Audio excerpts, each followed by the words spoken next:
Ahora sí, señoras y señores, llegó el momento de nuestra columna sobre derecho de familia, este tema que nos encanta abordar para poder sacar dudas, y es por eso que tenemos a Meli Crespo, nuestra querida abogada, que nos saca todas las dudas y además nos despeja también un poco de posibles errores que podamos cometer en el futuro. ¿Cómo estás, Meli? Hola, ¿cómo estás, Vicky? ¿Todo bien? Todo bien, todo bien. Un placer recibirte nuevamente. Bueno, Hoy muchas vamos a gracias, hablar igualmente. de temas muy interesantes que tienen que ver con el cuidado personal y el régimen comunicacional. Dos temas que antes los llamábamos de otra forma. ¿Cómo era antes esto? Claro, lo que hoy se llama cuidado personal, antes le decíamos tenencia, y lo que hoy se llama régimen comunicacional, antes era el régimen de visitas. Ah, perfecto. Entonces vamos a arrancar por el cuidado personal, de lo que antes era la tenencia. Ay, qué fea palabra tenencia. Sí, Como sí, que, es como muy que posesivo. te posee, Sí, claro, sí, sí. tal cual. Está bueno esto igual que se vayan cambiando los conceptos, porque también cambian los conceptos de convivencia, ¿no? Ante dos personas que deciden separarse como pareja o como matrimonio. Digo personas porque a veces puede ser mamá, mamá, papá, papá o papá y mamá, ¿verdad? Exacto. ¿De qué se trata el cuidado personal? Bueno, el cuidado personal, que como dijimos hace un ratito, antes se llamaba tenencia, que me parece que está muy bueno este cambio, porque realmente de eso se trata, de cuidar a nuestros hijos, el cuidado que hacen ambos progenitores de los niños, y no esa tenencia, esa posesión de quién lo tiene más, quién lo tiene menos, como si los chicos fuesen un objeto. Tal cual. Digo, eso está como muy bueno. Lo mismo pasa con el régimen comunicacional, que antes se llamaba régimen de visita y digo, Ay, parecía que uno tenía un derecho a visitar un rato a Citar alguien. a sus hijos. Tal Claro, cual. y me parece que se trata de la comunicación entre ambos, de la comunicación que tiene el progenitor que no convive la mayor parte del tiempo con el menor o con los menores. Pero específicamente el cuidado personal, lo que tenemos que tener en cuenta, a veces se lo confunde con el tema de con quién vive. Con Ajá. quién vive y con quién residen los niños. Bien. Son dos cosas totalmente diferentes. El cuidado personal tiene que ver con todas las decisiones que toman los papás en base al devenir de la vida de los niños. Bien. Tenga que ver con el tema de la educación, con el tema de la salud, con sus actividades extracurriculares, Claro. con todas estas cuestiones de la cotidianeidad de los niños. Y tiene que ver con eso, con tomar las decisiones en común, ¿sí? Que sería como lo ideal, lo mejor. Por eso siempre uno pregona el cuidado personal compartido. A veces la gente se confunde y piensa el compartido es vive mitad con uno y mitad con otro. No, lo compartido es tomar decisiones en conjunto. Tal cual. En Más pos- allá de donde vivan los chicos. Exacto, en pos de lo mejor para los niños. Sí, igual hay un gran cambio en materia de con quién viven los chicos. Es verdad que hay esta situación de... Porque antes los chicos vivían con la mamá y el papá los veía una vez a la semana con suerte. Esto pasaba en la general, por supuesto, no pongo a todos dentro de la misma bolsa, pero de unos años a esta parte era así. Y gracias a Dios ha cambiado la situación, es decir, que los chicos pueden estar conviviendo en ambas casas o en ambas residencias con una armonía dentro, mientras los padres se pongan de acuerdo. Eso cuando se separan, se establece desde ese momento, si vamos a lo legal, ¿no? Siempre. ¿Se establece desde ese momento o se prevé, bueno, por un tiempo iban acá y otro por allá? ¿Ustedes de qué forma pueden como alivianar esa situación? A ver, más que nada cuando se produce la separación Sí. de una familia, siempre hay un papá que deja de convivir, ¿sí? Entonces, primero es una situación que se tiene que acordar entre los papás. Quién se queda con los niños, qué es lo mejor para ellos, que siguen residiendo en la mayoría de los casos en el hogar donde venían acostumbrados, sea el Claro. hogar familiar si estamos hablando de convivientes o un hogar conyugal si hablamos de un matrimonio. Más que nada tiene que ver siempre pensando en ellos, ¿sí? Así como vos decías, en la mayoría de los casos uno veía, y de hecho se plasma un poco la realidad, quizás ahora no tanto, pero siguen conviviendo, residen con la mamá principalmente, y el papá lo ven, por supuesto, depende de la situación personal de cada familia, a diario, o tienen días o alguna estructura de régimen comunicacional que puede estar acordada por los papás de manera informal o judicializada, Claro. cuando No se no hay pueden poner de entendimiento acuerdo. entre los papás, exactamente. Cuando se van por acuerdo. Y puede pasar esta situación de que quizás no necesitamos ir a un juicio, pero sí necesitamos como el aval de un profesional. Viste que a veces que hay personas que funcionan si hay un profesional enfrente como mediador. Sí, mediar es la palabra, ¿no? Como puede mediar ser, esta sí, situación. sí, sí. Digo, ¿se puede contratar un abogado sin tener que judicializar la situación? Exactamente. Simplemente para mediar. Más allá de mediar, primero es como asesorar y explicar cuál es la situación, qué es lo mejor. A veces la gente viene con una idea diferente de lo que es con quién vive y si vive más conmigo. Claro. Entonces, si vive conmigo no paso dinero.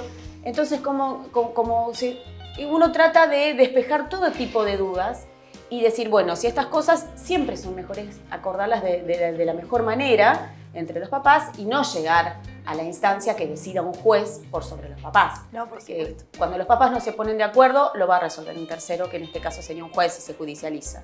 Y los niños tienen obviamente que pasar por un proceso que no es lo ideal, a veces son escuchados, tienen que pasar por las audiencias y una vez también trata de que no se expongan a los menores a esas situaciones que para ellos a veces no son lo mejor. Claro, tal cual. Entonces uno trata de preservar eso.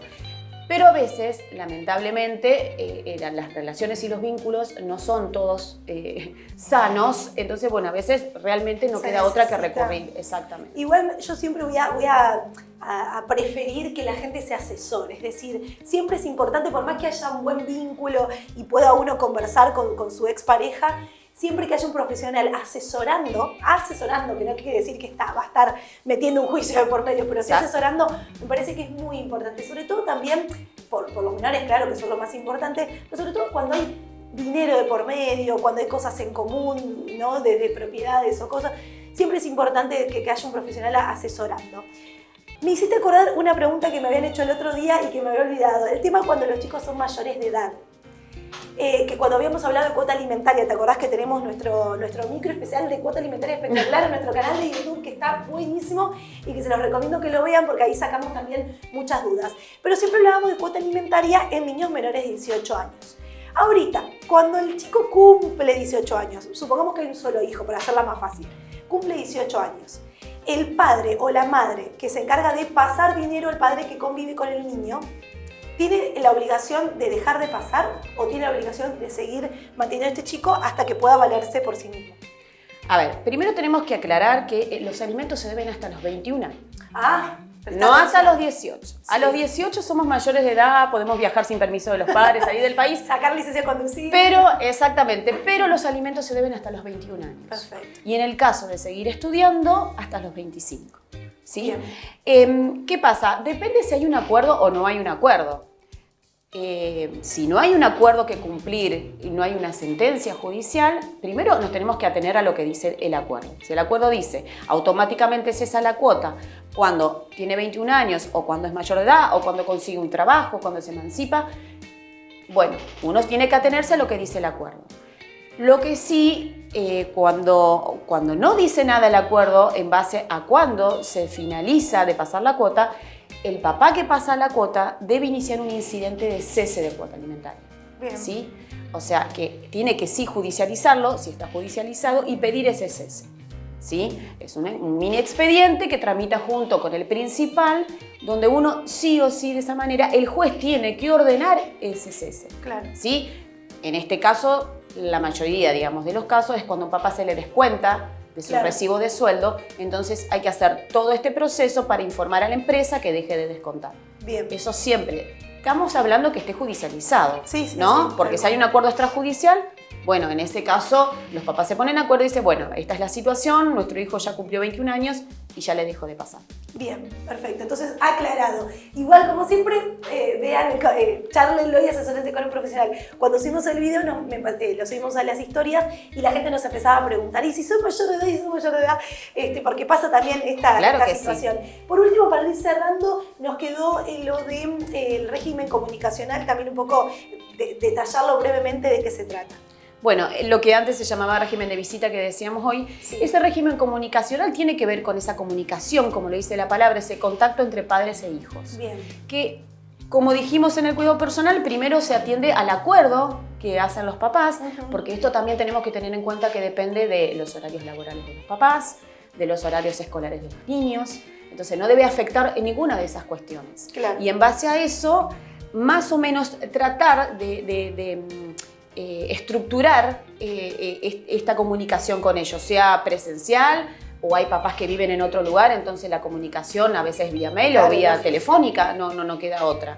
y estructurar ciertas cuestiones como que tiene que ver con los eventos. Cuando yo hablo de eventos, hablo de cumpleaños de los menores, de cumpleaños de los padres, de día del papá, el día de la mamá, con quién lo pasa, qué pasa si ese día tenía que ir del papá y es el cumpleaños de la mamá. Entonces, todas estas cuestiones, lo que pasa con las fiestas de fin de año. Claro, sí, Siempre llega fin de año y ahí empiezan como, ¿cómo? No, yo quiero que Navidad conmigo, Año Nuevo. Entonces digo, lo que hace este régimen comunicacional es ordenar un poco eso. Bien. Obviamente que es algo flexible, algo que los papás lo pueden ir acomodando o viendo, porque por supuesto que no es lo mismo un régimen comunicacional hecho con un niño de 4 años con un niño de 12 No, o de 14. Totalmente. Entonces digo, no le puedes decir a un niño, a un menor de 14 años, anda a verlo a papá de 6 a 8. Claro. Y no, digamos, por entonces supuesto. creo que también eso tiene que ver con que se tiene que ir amoldando a la situación de hecho, Perfecto. el régimen comunicacional.